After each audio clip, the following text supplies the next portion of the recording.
আমার ওই কত বিয়ে বিয়ে বিয়ে পাস টাস হলে চলবে মোটামুটি। মানে মেয়ে ছেলে দেখতে একটু ভালো হবে, সেরকমই চাই আর কি। ওহ, বুঝেছি। তাহলে আপনি এমন কাউকে খুঁজছেন যিনি পড়াশোনাতেও ভালো, আবার দেখতেও সুন্দর। আপনি কি চান আপনার পাত্রী চাকরি করুক? হ্যাঁ, চাকরি করলে করতে পারবে, সেটা কোনো ব্যাপার না। তার নিজের যোগ্যতার উপরে সে চাকরি যদি পায়, আমি কিন্তু ঘুষ দিয়ে চাকরি নেব না। আপনি তাহলে এমন কাউকে চান যিনি নিজের যোগ্যতায় চাকরি পাবেন।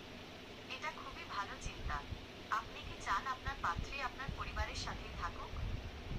হ্যাঁ, সে আমার পরিবারের সঙ্গেই থাকুক, কিন্তু একটা কথা হচ্ছে কি, যদি মেয়ে ভালো হয় সেইভাবে, যদি মানিয়ে নেয়, সব কিছু দেখতে শুনতে ভালো, তাহলে সেই মেয়ে আমি খুঁজছি, কথা বলেন। নিশ্চয়ই। আমি আপনার জন্য সেরকম পাত্রী খুঁজে বের করার চেষ্টা করব। আপনি কি চান আপনার পাত্রী আধুনিক অমনস্ক হোক? না। ঠিক আছে। আমি তাহলে আপনার জন্য এমন পাত্রী খুঁজছি যিনি আধুনিক নন, বরং একটু সনাতনী ঘরানার। আপনার কি আর কিছু বলার আছে? ঠিক আছে, শুভরাত্রি।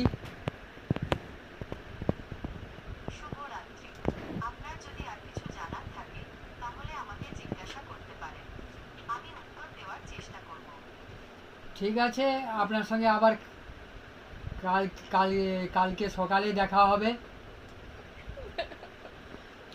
নিশ্চয়ই। আপনার সাথে কথা বলে আমারও খুব ভালো লাগলো। কাল সকালে আবার কথা হবে। শুভরাত্রি। শুভরাত্রি।